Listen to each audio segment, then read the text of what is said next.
but you don't have to die. You don't have to die for it. That is what, so why am I saying all this? Because that was the basis upon which I was thinking of, or sort of mentally debating in my head, the idea that if you're to be a simp is an unequal exchange of value. Well, if that's the case, and there's biologically, evolutionarily speaking, Darwinistically speaking, I will give my life for a woman. There can never be an equal exchange of value, because my life is like, I'm dead. That's it. And that's where I would have gone with this conversation. As I said, look, you're not going to win this argument, Constantine, because the thing is women can make the choice to have a child or not have a child. But the thing is I don't have a choice to die in the military or not.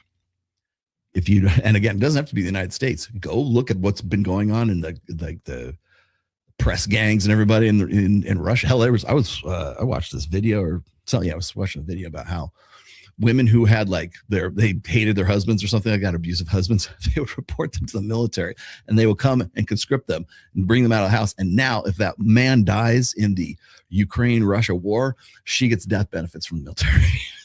Some fucked up shit, man.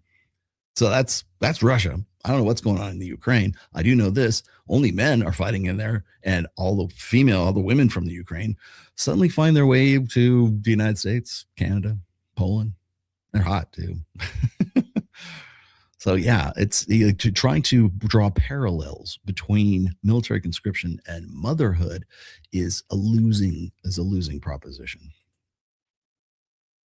So, well, I mean, they are. I mean, they're definitely your wife not. is, my wife is. Yeah, but what's the birth rate? We're under replacement levels. I know, but you're talking about a side argument. What I'm saying is, in a society that wants to reproduce, men have to go to war and women have to bear the children. That's true. And so why don't we just say, well, the men go to war, the women have children, that's why they both When are they going to start having the children part of this?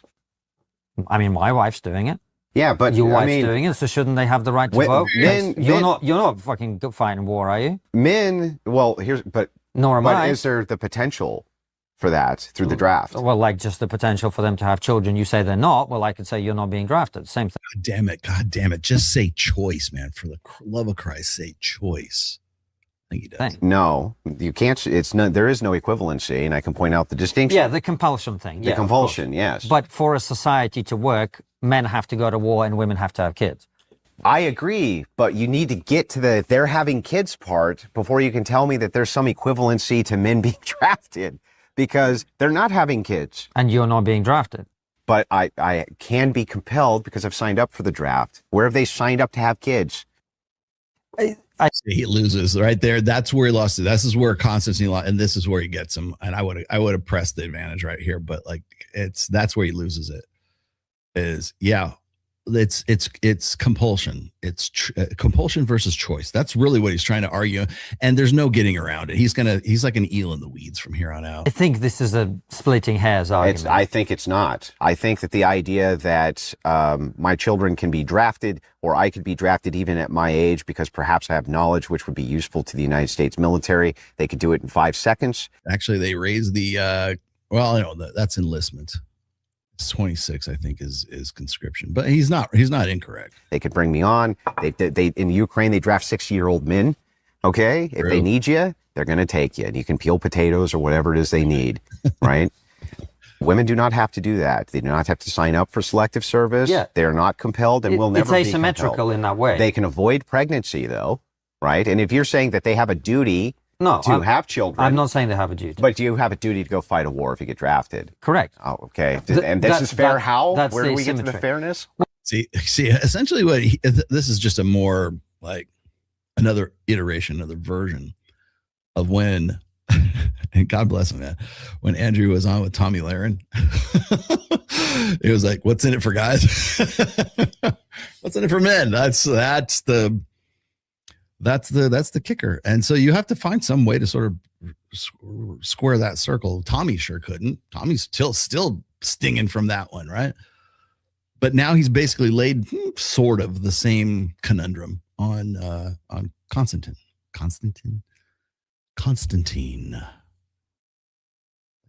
like when Keanu Reeves was in it.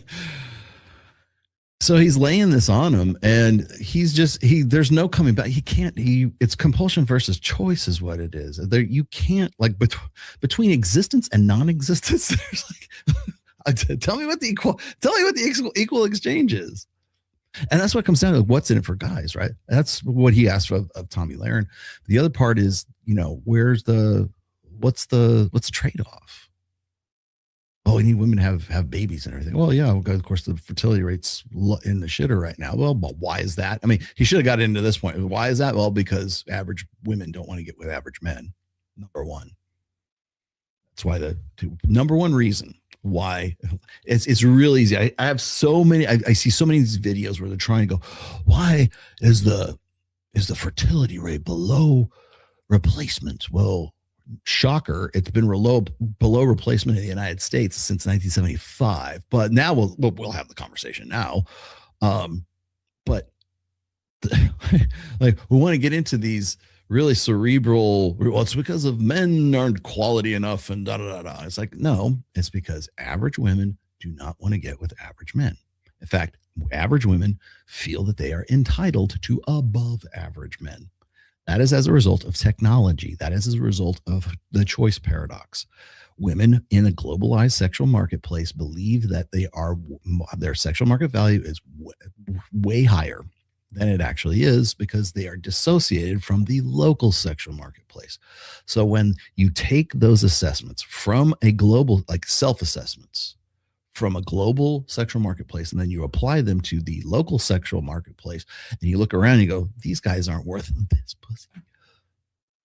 Then you get average women do not want to get with average men. And how is that dangerous to society? Because average men are the deltas. They're the ones that keep the lights on. They're the ones that are the welders. They're the ones that work the oil rigs. They're the ones that fill the potholes, work in raw sewage, our plumbers, our salt of the earth, day laborer, blue collar guys. And for the longest time, the social contract pretty much guaranteed if you had a decent job and you did well and you put in an honest day's work and got an honest day's pay, you're pretty well assured that you could find a woman, you could settle down, you could have a family, 1 or 2 kids, 3 kids, maybe a golden retriever in the front yard and an SUV. That's gone. Women don't want that. Even Rob Henderson was talking about this. It was like, when GDP gets above like $5,000 per person or something like that, country, like per person, that's when fertility rates decline. Why? Because women are in the workforce. Kick them out of the workforce and you're there. What's this? Finally, Ben Shapiro's evil twin Constantine is being confronted. Yes, it's evil twin. You'll notice that they never have Ben Shapiro on trigonometry. Let me run these quick. A lot of channels. Okay, I got to that one. A lot of channels. Thank you. Sartain came correct, man. Good for energy. I got to you. Can a man, are you using like voice to text? Can a man strive without sex? Strive. Or even achieve success without a sex drive? I'm going to argue no. And people will hate me for that. Paul Elam will disagree with me about that. No, I've done these polls before. It's just kind of telling, right? Last week or the week before, I proposed the hypothetical, the thought experiment question is: if you met a woman who was like perfect in every single way, you could have children with her through artificial insemination. She's a perfect mother for your kids. She's 100% loyal. She's absolutely the perfect mate, but you could never have sex with her. And knowingly from the jump, would you marry her? That was my thought experiment. I've done another thought experiment before. And this is like, I've asked guys, if you could take a pill that would turn off your sex drive entirely, you would have no desire to look at porn. You would have no desire to stroke off. You would have no desire to, you still be platonic friends. You still interact with people and everything like that. But your libido is 100% turned off. Would you take that pill? You'd be surprised. You'd be shocked at how many guys would go, hell yeah, give it to me right now. I'm in monk mode. Like it's incels or whatever.